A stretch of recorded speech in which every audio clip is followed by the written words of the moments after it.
One Bundesliga is going to commence with the 30th game day tomorrow at 6:30 p.m. against Union Berlin. Welcome to the press conference with Thomas Tuchel. Let's begin with the questions. Hello, Tuchel. Hello, Mr. Tuchel.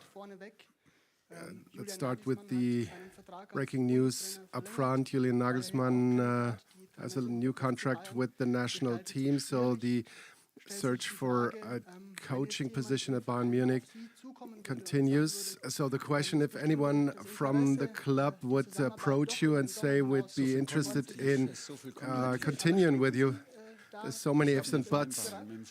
Well, I have an agreement with the club and it's communicated and it stands. Hallo, Herr Tuchel. Hello, Mr. Tuchel. Lots of cheering was going on after the last game. The team seems to be in good mood. How did you see the team now, and was that the start to the stability that you were asking for? Well, I don't know. I cannot promise this. We are working on this. We're asking for it all the time. But it's very important to celebrate moments like this. We have only little time in a schedule like we have. It's been 2 days, not even 48 hours.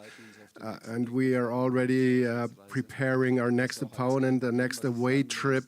It's not a problem, but what I'm trying to say is you cannot reschedule a celebration because the moments after a game are most important. And they're very precious moments because they weren't automatic. And I was glad that you could see that we were really celebrating and happy, and the team was happy. And it's part of the game to celebrate with the team because a couple of days later you have a press conference ahead of a game against Union Berlin. And whether that was the start, it'd be a very late start if you're looking at the Bundesliga season. But we are going to prepare professionally and ask the players for it. And that is the task ahead, to get in a mental state, to be ready tomorrow night and to accept the game as it's supposed to be. And we still have a couple of points to get in the Bundesliga season, as it hasn't finished yet. And that's what we are up to.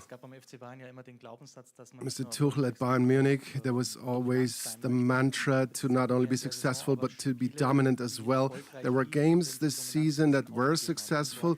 If you were taking away your dominance a bit, like against Dortmund, like against Arsenal, was that a bit of a trade-off, the dominance for more success? Josu Kimmich said it really helps the team. Well, it was a very pragmatic approach in those games that you were talking about. And in the end, they were attractive and successful.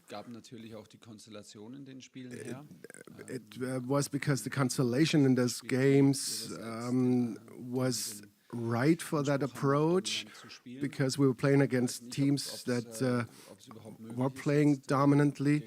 I don't know whether against a team like Union Berlin, who are usually sitting deep and waiting for the counter and with less possession, to really have that approach. I think we have to have lots of possession on Saturday. We definitely struggle more against deep-lying opponents, but that is pretty normal because of the space, because of the speed in our attacks. But do we have to be better in our dominant approach of the games? But it was, like I said, very pragmatic in those top games where we really were delivering. And those transitional moments will be less against Union Berlin, but they will be there nonetheless. So in those moments when Union Berlin has a corner, has a dead ball situation, is trying to score a goal against us, they're not going to be as dominant like Arsenal is. But there are going to be moments, but very few. But they are going to be there. So you need a really good counter press where we still room for improvement, but we have to be open for winning the ball and seeing those transitional moments and not slowing things down, but really speed things up and maybe have a transitional moment at Berlin as well. It's going to be very complex, but you're right, and the players are right. The approach is a bit easier, but you cannot always choose how a game is going to go. The classical question about the personnel and Leroy Sané in particular. What is the plan with him in the next couple of weeks, and when are you going to expect Serge Gnabry back? With Serge, it's going to be a race against time, really, with the first game against Real Madrid. And Leroy, it's a race against the pain, really, for the game against Frankfurt or Madrid. So that is, he's not going to be in the squad, only if we witness a miracle overnight. And when he's coming in today and say, well, I'm completely pain-free, then we'll take him to Berlin. But I don't think it's very likely. And we have a couple of players with knocks as well. And you have to be patient, because I have to be patient as well. We have our practice this afternoon. And then we're going to talk to the physios and the medical department and the players, and maybe make a couple of changes and see who's really pain-free and risk-free, because we travel to Berlin to fight and to win 3 points. Shortly back to Julian Nagelsmann, how do you rate the decision of the Football Federation and Julian, and how do you see the chances? Well, I thought that this was going to be plausible after Rudi Völler renewed his contract, and I think that Rudi and Julian really are a good team and working well together and support each other well. So I was expecting it, even though I'm not involved at all. And I believe that for the national team, this decision is good, because it has clarity and stability ahead of the European Championships without any discussions. And so we'll have the momentum and the spirit from the last two friendlies into the tournament. And then they're gonna just make it in the tournament, because everything is possible there. Hello, Mr. Tuchel. Thomas Müller stayed 180 minutes in a Champions League quarterfinal on the bench. Were you talking to him directly in any sort of way? Was there any communication? Well, I hope that our relationship is so open and honest that it can carry this situation. That he doesn't like it is completely clear. That I don't like it is completely clear as well. I don't want to explain it to him beforehand or lift him up afterwards, because what am I supposed to say? And on the day after, nothing is going to make him happy that I'm going to tell him. So it's just about trusting in our relationship, that it's stable enough. And the decision was a sporty decision, and it can always happen. It's nothing personal, and it shouldn't really degrade his performance or his status. And it's just been the case, and he's a professional to really take that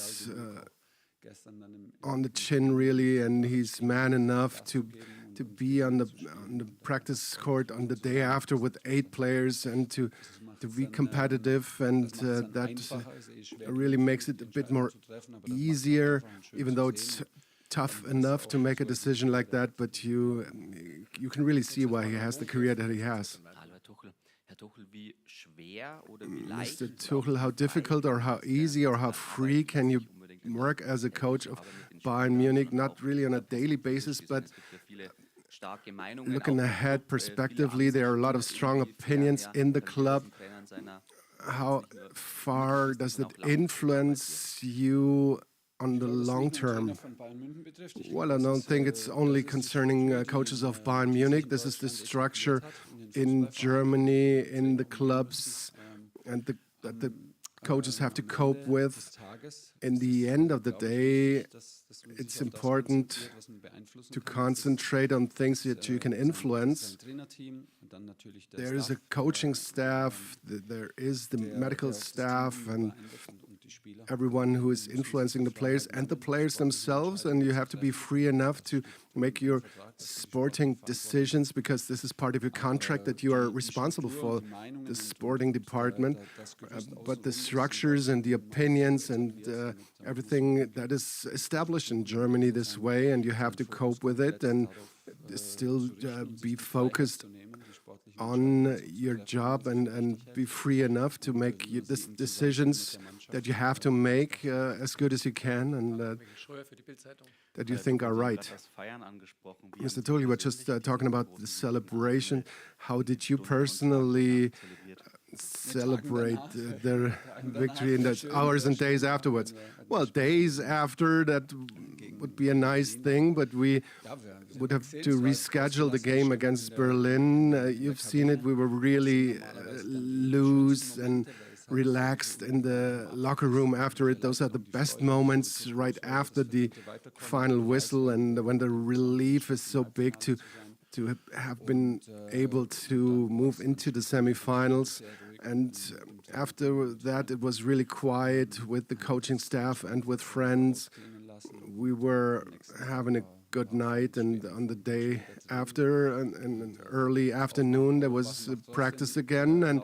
But waking up is still a nice thing, even though it was a short night, but not really excessive, but just with friends and the staff, and really quiet, just enjoying the moment.